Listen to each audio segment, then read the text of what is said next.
নমস্কার প্রিয় বন্ধু, জীবনবাণীর আরও একটি নতুন পর্বে আপনাকে স্বাগত জানাই। আশা করি ঈশ্বরের অনুগ্রহে আপনি ভালো আছেন। গত পর্বে আমরা দেখেছি সমস্ত সৃষ্টির উপর ঈশ্বরের সার্বভৌমত্ব এবং তার লোকেদের জন্য তার আশ্চর্য সুরক্ষা।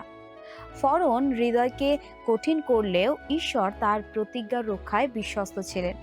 আজ আমরা যাত্রা পুস্তক 11 অধ্যায় এবং 12 অধ্যায়ের অংশ বিশেষ পড়ব, যেখানে মিশরের প্রথমজাত সন্তানদের মৃত্যুর ঘোষণা এবং নিস্তার পর্ব উদযাপনের নিয়মাবলীর বিষয়ে জানব।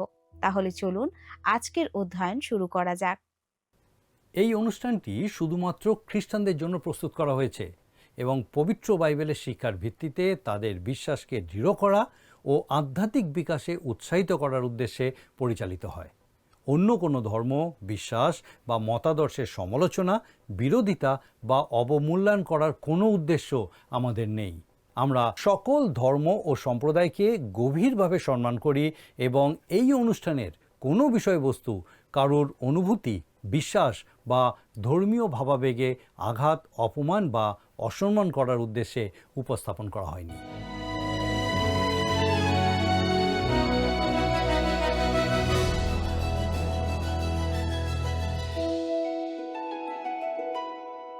আমার বিশ্বাস আপনি নিশ্চয়ই জানেন যে আমরা বর্তমানে আমাদের এই অনুষ্ঠানে মিশরের উপরে ঈশ্বর সদাপ্রভু যে 10টি আঘাত এনেছিলেন সেই আঘাতগুলোর বিষয়ে আমরা আলোচনা করছি। তার এই অলৌকিক অদ্ভুত আঘাতগুলির দ্বারা তিনি নিজের গৌরব প্রকাশ করেছিলেন এবং ইসরায়েল জাতিকে মিশরের দাসত্ব থেকে মুক্ত করেছিলেন।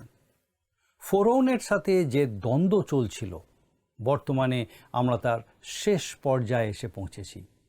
ইসরায়েলকে মিশরের দাসত্বের জোয়ালি থেকে উদ্ধার করার আগে মিশরের উপরে সর্বশেষ যে আঘাত ঈশ্বর আনতে চলেছেন সেটা হলো প্রথম জাতর মৃত্যু। ইতিমধ্যে ফরৌন বুঝতে পেরে গিয়েছিলেন যে ঈশ্বরের সাথে লড়াই করা যায় না। ঈশ্বর দীর্ঘদিন সহ্য করেছেন এবং ক্ষমা করেছেন, কিন্তু তিনি চেয়েছিলেন ফরৌন যেন বুঝতে পারে যে ইসরায়েল জাতিকে ছেড়ে দেওয়ার সময় হয়েছে। ঈশ্বরের সাথে যুদ্ধে গোটা মিশর দেশ ফরৌনের পাশে ছিল, তাই তাদেরও যে শিক্ষার দরকার ছিল সেই শিক্ষা দেওয়ার জন্য ঈশ্বর এখন মিশরের উপরে চরম আঘাত আনতে চলেছেন। আজকে আমরা দেখব 10ম আঘাত আনার আগে মিশরের দাসত্ব থেকে নিস্তার পাওয়ার জন্য ঈশ্বর কিভাবে ইসরায়েল জাতিকে প্রস্তুত করেছিলেন। আসুন আমরা পাঠ করব যাত্রা পুস্তক তার 11 অধ্যায়ের প্রথম 3 পদ। আমি চাইব এই সময়, আমার বিশ্বাস আপনার কাছে আপনার বাইবেল আছে, আপনি ঈশ্বরের সন্তান, আর আপনার নিজের বাইবেল থেকে আমার সঙ্গে পড়ুন যাত্রা পুস্তক 11 অধ্যায় 1 থেকে 3 পদ। আর সদাপ্রভু মোশিকে বলিলেন, আমি ফরৌনের ও মিশরের উপরে আর এক উৎপাত আনিব, তৎপরে সে তোমাদিওকে এ স্থান হইতে ছাড়িয়া দিবে এবং ছাড়িয়া দিবার সময় তোমাদিওকে নিশ্চয়ই এখান হইতে একেবারে তাড়াইয়া দিবে। তুমি লোকদের কর্ণগোচরে বলো, আর প্রত্যেক পুরুষ আপন আপন প্রতিবাসী হইতে ও প্রত্যেক স্ত্রী আপন আপন প্রতিবাসিনী হইতে রৌপালঙ্কার ও স্বর্ণালঙ্কার চাহিয়া লোক। আর সদাপ্রভু মিস্রীয়দের দৃষ্টিতে লোকদিগকে অনুগ্রহের পাত্র করিলেন। আবার মিশর দেশে মোশি ফরৌনের দাসদের ও প্রজাদের দৃষ্টিতে অতি মহান ব্যক্তি হইয়া উঠিলেন। এখানে সোনা রূপোর গহনা চেয়ে নেবার কথা বলা হয়েছে। এই অংশে চেয়ে নেওয়ার অর্থ হলো তাদের পারিশ্রমিক সংগ্রহ করে নেওয়া। বছরের পর বছর তারা সেই মিস্রীয়দের দাসত্ব করেছে, কঠিন পরিশ্রম করেছে, কিন্তু কোনো পারিশ্রমিক পায়নি। এবারে তারা তাদের পারিশ্রমিক পাবে। তারা তাদের প্রতিবাসীদের কাছে যাবে এবং তাদের পারিশ্রমিক আদায় করে নেবে। আর মিস্রীয়দের কাছে ঈশ্বর তাদেরকে অনুগ্রহের পাত্র করবেন, আর তারা আনন্দের সাথে ইসরায়েল সন্তানদের সমস্ত পাওনা মিটিয়ে দেবে। আসুন এরপরে আমরা 4 থেকে 10 পদ পর্যন্ত পাঠ করি। যাত্রা পুস্তক 11 অধ্যায় 4 থেকে 10 পদ। মসি আরও কহিলেন, সদাপ্রভু এই কথা কহেন, আমি অর্ধরাত্রে মিশরের মধ্য দিয়া গমন করিব, তাহাতে সিংহাসনে উপবিষ্ট ফরৌনের প্রথমজাত অবধি জাঁতা পেষণকারিণী দাসীর প্রথমজাত পর্যন্ত মিশর দেশস্থিত সকল প্রথমজাত মরিবে এবং পশুদেরও সকল প্রথমজাত মরিবে। আর যাদৃশ কখনো হয় নাই ও হইবে না, সমস্ত মিশর দেশে এমন মহাক্রন্দন হইবে। কিন্তু সমস্ত ইসরায়েল সন্তানের মধ্যে মনুষ্যের কি পশুর বিরুদ্ধে একটা কুকুরও জিহ্বা দোলাইবে না, যেন আপনারা জানিতে পারেন যে সদাপ্রভু মিস্রীয় দিগতে ও ইসরায়েলে প্রভেদ করেন। আর আপনার এই দাসেরা সকলে আমার নিকটে নামিয়া আসিবে ও প্রণিপাত করিয়া আমাকে বলিবে, তুমি ও তোমার অনুগামী সকল প্রজা বাহির হও। তাহার পর আমি বাহির হইব। তখন তিনি মহাক্রোধ ভরে ফরৌনের নিকট হইতে বাহিরে গেলেন। আর সদাপ্রভু মসিকে বলিয়াছিলেন, ফরৌন তোমার কথায় মনোযোগ করিবে না, যেন মিশর দেশে আমার অদ্ভুত লক্ষণ বহু সংখ্যক হয়। ফলে মসি ও হারন ফরৌনের সাক্ষাতে এই সকল অদ্ভুত কর্ম করিয়াছিলেন। আর সদাপ্রভু ফরৌনের হৃদয় কঠিন করিলেন, আর তিনি আপন দেশ হইতে ইসরায়েল সন্তানদিগকে ছাড়িয়া দিলেন না। মিস্রীয়রা মনে করত তাদের প্রথম সন্তান এবং তাদের পশুদেরও প্রথম সন্তান সবই সেই মিশরের দেবতাদের প্রাপ্য। তাই দেবতাদের উদ্দেশ্যে রাখা এইসব প্রথম জাতদের ঈশ্বর দাবি করলেন। তিনি দেখাতে চাইলেন মিস্রীয় সন্তানদের থেকে ইসরায়েল সন্তানেরা আলাদা। পার্থক্যটা এরকম নয় যে মৃত্যুদণ্ড মিশরের উপর দিয়ে যাবে কিন্তু গোশন প্রদেশে যাবে না। পার্থক্যটা এইভাবে নয় যে একদল ইহুদি আর অন্যরা অইহুদি, কিন্তু পার্থক্যের ভিত্তিটা হলো মেষশাবকের রক্ত, যা দরজার উপরে লাগাতে হবে। যে সমস্ত ঘর রক্ত দ্বারা সুরক্ষিত, মৃত্যুদূত সেখানে স্পর্শ করবে না। এইভাবে শুরু হয়েছিল পৃথিবীর প্রাচীনতম ধর্ম, যিহুদিদের ধর্মীয় উৎসব নিস্তার পর্ব। পুরাতন নিয়মে প্রভু যীশু খ্রিস্টের যে সমস্ত মর্মস্পর্শী চিত্র আমরা খুঁজে পাই, তার মধ্যে এই নিস্তার পর্বের চিত্রটি অন্যতম প্রধান। আসুন এবারে আমরা 12 অধ্যায়ের আলোচনায় যাব। যাত্রা পুস্তক 12 অধ্যায়। নিস্তার পর্বের যে উৎসব, সেটা ইসরায়েল জাতির মিশরের দাসত্ব থেকে উদ্ধার পাওয়া এবং ঈশ্বর সদাপ্রভুর জাতিরূপে গৃহীত হওয়ার ঘটনাকে স্মরণ করে পালন করা হয়। ঈশ্বরের সাথে এক নতুন সম্পর্কের মাধ্যমে ইসরায়েল জাতির জন্মের ভিত্তি হলো এই নিস্তার পর্বের উৎসব। এই 12 অধ্যায়টি যাত্রা পুস্তকের একটি বিশেষ গুরুত্বপূর্ণ অধ্যায়। এখানে আমরা নিস্তার পর্বের উৎসবটির সূচনা দেখেছি। এই বিষয়ে সাধু পৌল করিন্থীয়দের প্রতি তার প্রথম পত্রের 5 অধ্যায় তার 7 পদে বলেছেন, কারণ আমাদের নিস্তার পর্বীয় মেষশাবক বলীকৃত হইয়াছেন, তিনি খ্রিস্ট। সুতরাং এই চিত্রের মধ্যেই আমরা প্রভু যীশু খ্রিস্টকে দেখতে পাই। আসুন পাঠ করি 12 অধ্যায়ের প্রথম 2 পদ। যাত্রা পুস্তক 12 অধ্যায় 1 আর 2 পদ। আর মিশর দেশে সদাপ্রভু মসি ও হারনকে কহিলেন, এই মাস তোমাদের আদি মাস হইবে, বৎসরের সকল মাসের মধ্যে প্রথম হইবে। এই অধ্যায় থেকে যাত্রা পুস্তকের আর একটা নতুন বিভাগ শুরু হলো। প্রথম 11 অধ্যায় উদ্ধারকারী মসির বিবরণ, 12 থেকে 14 অধ্যায় ইসরায়েল জাতির উদ্ধারের বিবরণ। প্রথমে একজন উদ্ধারকারী, তারপরে উদ্ধার। আসলে মসির দ্বারা উদ্ধার হয়নি, প্রথম উদ্ধার হয়েছিল রক্তের দ্বারা। সেটা ছিল নিস্তার পর্বের উৎসব, যেখানে প্রথম জাতর মৃত্যু হয়েছিল।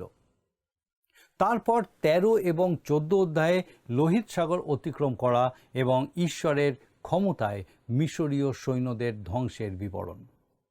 ঈশ্বর রক্তের দ্বারা এবং ক্ষমতার দ্বারা তাদেরকে মুক্তি দিয়েছিলেন। আজও আমাদের উদ্ধার রক্ত এবং ক্ষমতার দ্বারাই। প্রভু যীশু খ্রিস্ট ক্রুশের উপরে নিজ রক্ত দিয়ে আমাদের পাপের মূল্য চুকিয়েছেন এবং আমাদের পাপময় হৃদয়ে সেটাকে সার্থক এবং কার্যকরী করে তোলেন পবিত্র আত্মার শক্তি। সক্রিয় ভাবাদি পুস্তকের 4:6 লেখা আছে, পরাক্রম দ্বারা নয়, বল দ্বারাও নয়, কিন্তু আমার আত্মা দ্বারা, ইহা বাহিনীগণের সদাপ্রভু বলেন। পরিত্রাণ হলো আমাদের জন্য ক্রুশে প্রভু যিশুর কাজ এবং আমাদের মধ্যে পবিত্র আত্মার কাজ। এই অধ্যায়ের প্রথম দুটো পদ একটা জাতির জন্মদিনের কথা ঘোষণা করছে। ইসরায়েল যাকব যখন মিশরে প্রবেশ করেছিলেন তখন সেটা ছিল একটা পরিবার, কিন্তু যখন তারা মিশর ত্যাগ করে চলে আসছে তখন তারা একটা জাতি। একটা মজার বিষয় লক্ষ্য করুন, ঈশ্বর একটা পরিবারের উপরে কতটা গুরুত্ব আরোপ করেছেন, কারণ পরিবারই হলো একটা জাতি সৃষ্টির মূল ভিত্তি। আপনার নিশ্চয়ই মনে আছে ফোরন ইসরায়েল জাতির উপরে কিভাবে খড় ছাড়াই ইট তৈরি করতে জবরদস্তি করেছিলেন। ইসরায়েল জাতি সব সময় দাসত্বের বন্ধনে ছিল। এই রকম খড়কুটোর মতো ব্যক্তিদের নিয়ে একটা জাতি তৈরি করার জন্য ঈশ্বর তাদেরকে পারিবারিক ইট রূপে গড়ে তুললেন। একটা পুরনো প্রবাদ আছে, কোনো জাতি সেই জাতির পরিবারগুলোর চেয়ে মজবুত হয় না। এখন ইসরায়েল জাতির সেই মহেন্দ্রক্ষণ উপস্থিত। মিশর ছেড়ে ইসরায়েল সন্তানদের নির্গমনের কাল গণনা এই অধ্যায় থেকেই শুরু হয়ে গেছে। যাত্রা পুস্তক 12:3 আমরা দেখি লেখা আছে, 12:3, সমস্ত ইসরায়েল মণ্ডলীকে এই কথা বলো, তোমরা এই মাসের 10ম দিনে তোমাদের পিতৃকুলানুসারে প্রত্যেক গৃহস্থ এক এক বাটির জন্য এক একটি মেষশাবক লইবে। এই পদে দুটো বিষয়ের উপরে জোর দেওয়া হয়েছে, প্রথমত রক্ত এবং দ্বিতীয়ত পরিবার। ইসরায়েলীয়রা একটা জাতিতে পরিণত হয়েছে এবং ঈশ্বর তাদের উদ্ধার করতে চলেছেন, কিন্তু তিনি তাদের পরিবার রূপে উদ্ধার করবেন এবং পরিবারের মধ্যে প্রত্যেক ব্যক্তির মাধ্যমে তা করবেন। প্রত্যেকটা ঘরের জন্য একটা করে মেষশাবক নিতে হবে। এই মেষশাবক রক্তের প্রতীক, যে রক্ত ঘরের দরজার 2 বাজুতে এবং কাপালিতে লাগাতে হবে। এরপরে আমরা দেখি 12:4, আর মেষশাবক ভোজন করিতে যদি কাহারও পরিজন অল্প হয়, তবে সে ও তাহার গৃহের নিকটবর্তী প্রতিবাসী প্রাণীগণের সংখ্যানুসারে একটি মেষশাবক লইবে। তোমরা এক একজনের ভোজন শক্তি অনুসারে মেষশাবকের জন্য গণনা করিবে। এখানে বলা হয়নি যে কোনো পরিবারের ক্ষেত্রে ওই একটি মেষশাবক খুবই ছোট হয়ে যাবে, সেটা কখনোই হবে না। মেষশাবকটি যথেষ্ট। তবে তার উল্টোটা হতে পারে, যে ওই গৃহের সদস্য সংখ্যা মেষশাবকটির তুলনায় কম হতে পারে। ঈশ্বর পরিবারের প্রত্যেক সদস্যের জন্য চিন্তা করছেন, প্রত্যেক পরিবারের জন্য একটা মেষশাবক। কিন্তু যদি কোনো পরিবারে স্বামী স্ত্রী ছাড়া আর কেউ না থাকে, অথবা তাদের সন্তানেরা যদি অন্য কোথাও থাকে, তাদের ক্ষেত্রে কি হবে? এক্ষেত্রে তারা তাদের প্রতিবেশী পরিবারের সঙ্গে যোগ দেবে, যাদের অবস্থা তাদের মতোই। তারা ওই মেষশাবকটি ভাগ করে নেবে। প্রত্যেক পরিবারকে এবং পরিবারের প্রত্যেক সদস্যকে মেষশাবকের অংশ নিতে হবে। নিস্তার পর্বের উৎসবটি প্রত্যেক ব্যক্তির একান্ত ব্যক্তিগত বিষয়। এটা ঠিক যে এই পর্বটি ছিল একটি জাতির উদ্ধারের বিষয়, কিন্তু এর কেন্দ্রবিন্দুতে ছিল পরিবার। পরিবারের প্রত্যেক সদস্যকে এটা গ্রহণ করতে হতো এবং মানতে হতো। এটা একটা সম্পূর্ণ পারিবারিক বিষয়। ঈশ্বর দেখাচ্ছেন যে তিনি কিভাবে প্রতিটি ব্যক্তিকে উদ্ধার করতে চলেছেন। তার সেই পরিকল্পনাই তিনি জানাচ্ছেন। কোনো ব্যক্তি কোনো বিশেষ পরিবারের সদস্য বলে অথবা কোনো নির্দিষ্ট জাতির লোক বলে উদ্ধার পাবে না। যেমন ফিলিপি নগরের কারাধ্যক্ষ এবং তার পরিবারের লোকেরা কিভাবে উদ্ধার পেয়েছিল, সেই ঘটনার কথা আমরা এখানে উদাহরণস্বরূপ দেখতে পারি, যেটা প্রেরিতদের কার্যবিবরণী পুস্তকের 16 অধ্যায়ে লেখা আছে। কারাধ্যক্ষ বিশ্বাস করেছিল বলে যে তার পরিবার উদ্ধার পেয়েছিল তা নয়, কিন্তু তার পরিবারের প্রত্যেক সদস্যকে মেষশাবকের সাথে সম্পর্ক স্থাপন করতে হয়েছিল। প্রত্যেকেই সেই মেষশাবকের অংশ গ্রহণ করতে হয়েছিল। সেটাই আসল বিষয়। প্রত্যেক ব্যক্তিকে এই বিষয়ে বিশ্বাস স্থাপন করতে হবে।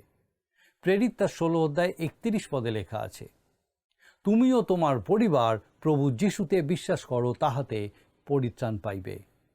তার মানে আপনি বিশ্বাস করলেই যে আপনার পরিবারের সকলে উদ্ধার পাবে তা নয়।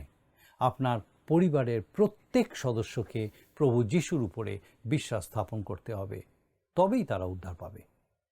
ঘরের দরজার চৌকাঠে লেপে দেওয়া রক্তের সুরক্ষা এবং সেই মুক্তির আওতায় আসতে হলে প্রত্যেককে অবশ্যই এতে যোগদান করতে হবে এবং অংশ নিতে হবে।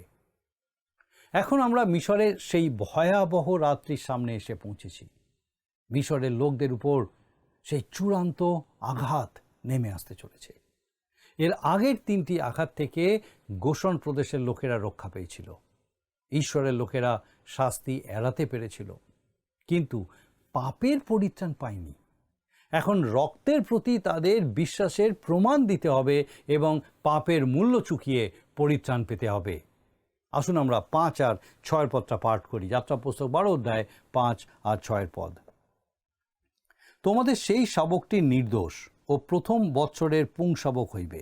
তোমরা মেষপালের কিংবা ছাগপালের মধ্য হইতে তাহা লইবে, আর এই মাসে 14 দিন পর্যন্ত রাখিবে। পরে ইসরায়েল মণ্ডলীর সমস্ত সমাজ সন্ধ্যাকালে সেই শাবকটি হনন করিবে। শাস্ত্রের এই অংশটা বেশ আকর্ষণীয়। লক্ষ্য করে দেখুন, প্রত্যেকটা পরিবারের জন্য একটি করে মেষশাবকের কথা বলা হয়েছিল। সেই দিন সন্ধ্যাবেলা হয়তো হাজার হাজার মেষশাবক বধ করা হয়েছিল, কিন্তু 6 পদে লেখা আছে ইসরায়েল মণ্ডলীর সমস্ত সমাজ সন্ধ্যাকালে সেই শাবকটি হনন করিবে। এই অসংখ্য মেষশাবক অন্য একজন মেষশাবককে নির্দেশ করছিল। ঈশ্বর এই সব মেষশাবকের মধ্যে একটি মাত্র মেষশাবককে দেখছেন, যিনি আমাদের জন্য উৎসর্গীকৃত নিস্তার পর্বের মেষশাবক, অর্থাৎ প্রভু যীশু খ্রিস্ট। এই পর্বটি প্রভু যীশু খ্রিস্টের পৃথিবীতে আগমনের বিষয়টাকেই নির্দেশ করেছিল। এরপরে আমরা 7 পদে লেখা আছে, আর তাহারা তাহার কিঞ্চিত রক্ত লইবে এবং যে যে গৃহ মধ্যে মেষশাবক ভোজন করিবে সেই সেই গৃহের দ্বারের 2 বাজুতে ও কপালিতে তাহা লেপিয়া দিবে। ইসরায়েল সন্তানদের বলা হয়েছিল তারা যেন সেই রক্ত দরজার বাইরে লাগিয়ে রাখে। সেই রক্ত দেখার পরে মৃত্যুদূত সেই ঘর ছেড়ে চলে যাবে। আমি বিশ্বাস করি এখানে যে চিত্রটা ফুটে উঠেছে তা আমাদের একটা গুরুত্বপূর্ণ প্রশ্নের উত্তর দেবে। এই প্রশ্নটা বারবার করা হয় যে র্যাপচারের সময় বিশ্বাসী পরিবারের ছোট ছোট শিশুদের কি হবে?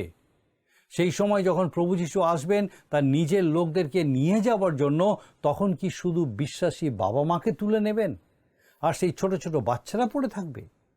এই অধ্যায়টা আমাদের পরিষ্কার করে জানিয়ে দেয় যে ঈশ্বর ছোট ছোট সন্তানদের ছেড়ে দেবেন না। সেই ঘরের মধ্যে পরিবারের সদস্যরা মেষশাবক ভোজন করছে আর বিশ্বাসে তারা খ্রিস্টকে গ্রহণ করছে। ছোট ছেলেমেয়েরা জানে না কি হতে চলেছে, তাই বলে কি তারা বাবা মায়েরা যখন মিশর দেশ ছেড়ে বেরিয়ে যাবে তখন সেই ছেলেমেয়েরা কি মিশরেই পড়ে থাকবে? কোনো সন্তান যদি তখনও জবাবদিহি করার মতো যথেষ্ট বড় হয়নি, তবে কি সেই রাত্রিতে হতে হবে? না, সেটা হবে না, কারণ সেই রক্ত ওই পরিবারের প্রত্যেককেই ঢেকে রাখবে। ইসরায়েল যখন মুক্ত হয়ে মিশর দেশ থেকে বার হয়ে যাবে, তখন তাদের সন্তানেরাও তাদের সঙ্গে যাবে। তারা মিশর দেশে পড়ে থাকবে না।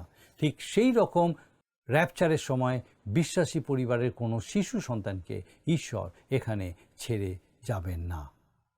আসুন এরপরে 8 পদে আমরা দেখব লেখা আছে, পরে সেই রাত্রিতে তাহার মাংস ভোজন করিবে, অগ্নিতে দগ্ধ করিয়া তারি শূন্য রুটি ও তিক্ত শাকের সহিত তাহা ভোজন করিবে। মনে রাখবেন, এই পর্বের সাথে সম্পর্কিত প্রত্যেকটা নির্দেশের বিশেষ অর্থ আছে।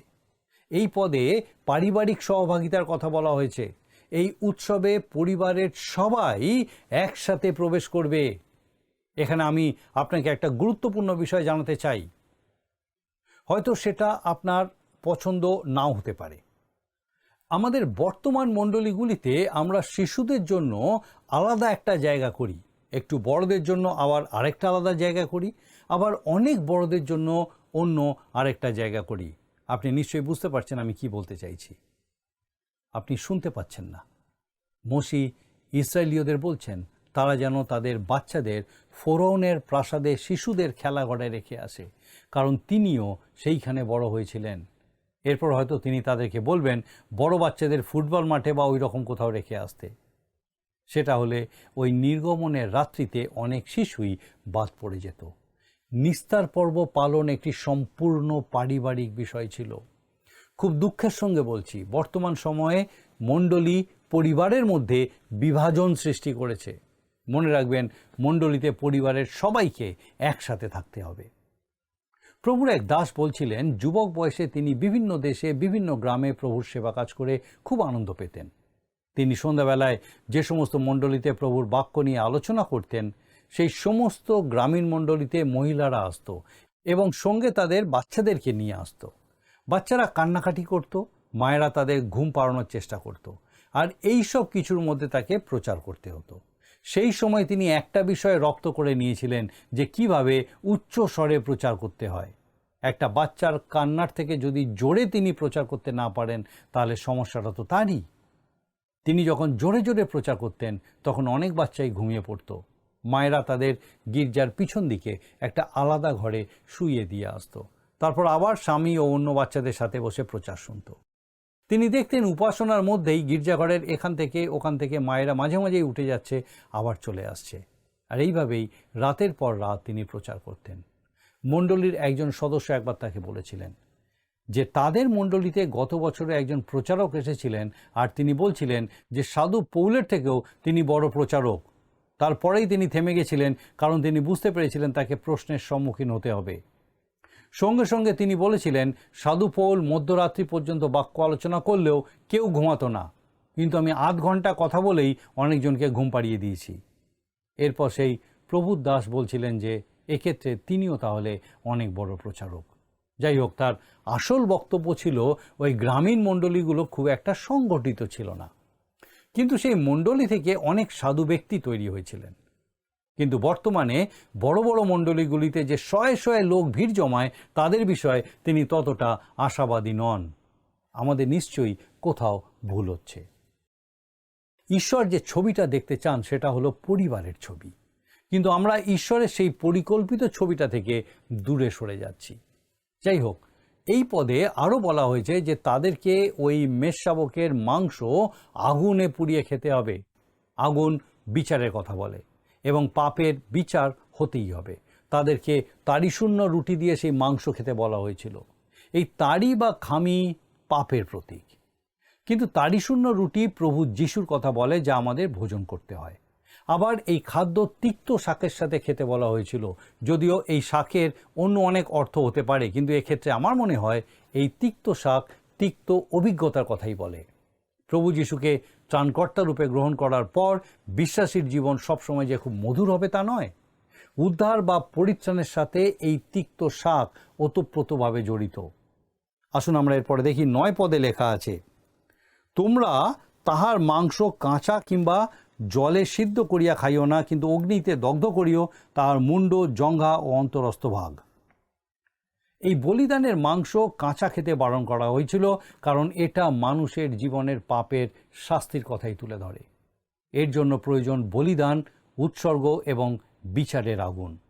যখন কোনো মানুষ প্রভু যীশু খ্রিস্টের কাছে আসে, তখন সে একজন পাপী রূপে আসে।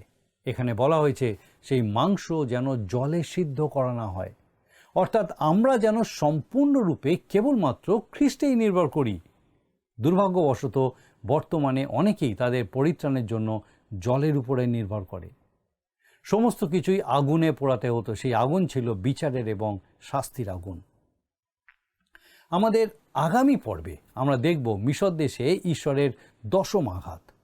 সেই চূড়ান্ত আঘাতের আগে ঈশ্বর ইসরায়েল জাতিকে প্রস্তুত করেছিলেন এবং সমগ্র পৃথিবীর মানবজাতির মুক্তির একটা ছবি তিনি তাদের মাধ্যমে আমাদেরকে জানিয়েছেন।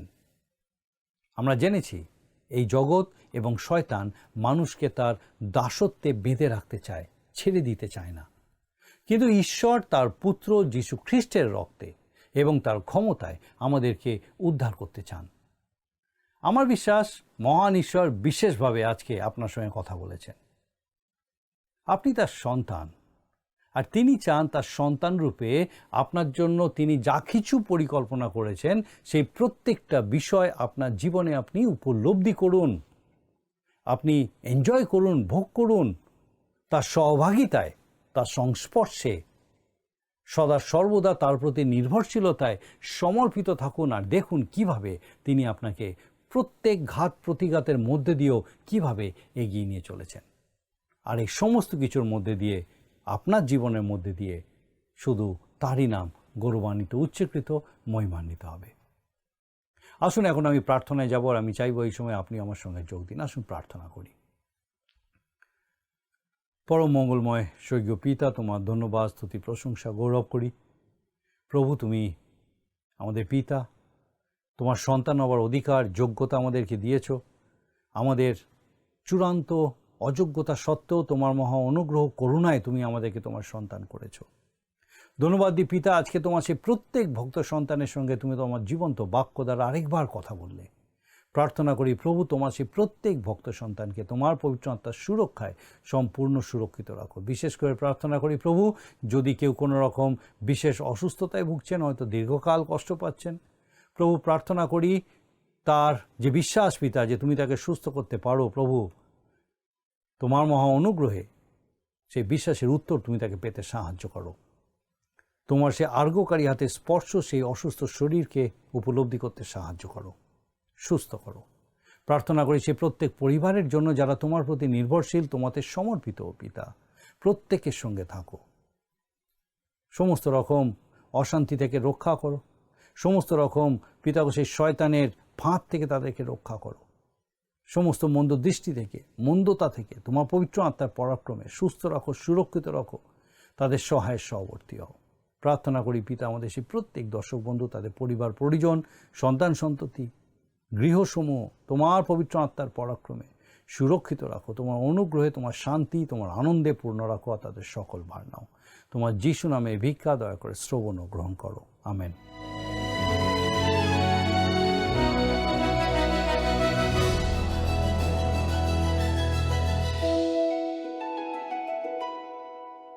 প্রিয় বন্ধু, আশা করি আজকের পর্বটি আপনার ভালো লেগেছে। আজ আমরা দেখেছি কিভাবে মেষশাবকের রক্তের উপর বিশ্বাসের মাধ্যমে ঈশ্বর মুক্তির ব্যবস্থা করেন। যারা বিশ্বাস করে দরজার চৌকাঠে রক্ত লাগিয়েছিল, তারা বিচার থেকে রক্ষা পেয়েছিল। এই নিস্তার পর্ব আমাদের যীশু খ্রিস্টের কথা মনে করিয়ে দেয়, যার বলিদান আমাদের পাপ থেকে মুক্ত করে। উদ্ধার মানুষের চেষ্টায় নয়, বরং ঈশ্বরের অনুগ্রহে আসে, এবং তা আমাদের ঈশ্বরের সাথে নতুন সম্পর্কে নিয়ে যায়। আগামী পর্বে আমরা 12 অধ্যায়ের বাকি অংশ পড়ব, যেখানে প্রথমজাত সন্তানদের মৃত্যু এবং মিশর থেকে ইসরায়েলীয়দের প্রস্থানের বিষয়ে জানব। সেই পর্যন্ত আশীর্বাদে থাকুন, প্রার্থনা করুন। নমস্কার। প্রিয় বন্ধু, আসুন আমরা আজকের প্রশ্নোত্তরে আসি। গতকালের প্রশ্নের উত্তর হল অপশন সি, 3 দিন। আজকের প্রশ্ন, নিস্তার পর্বের রাত্রিতে মেষ শাবকের মাংস এবং তারি শূন্য রুটির সাথে আর কি খেতে বলা হয়েছিল? অপশন এ জল, অপশন বি দ্রাক্ষারস, অপশন সি তিক্ত শাক, অপশন ডি অন্য কিছুই না।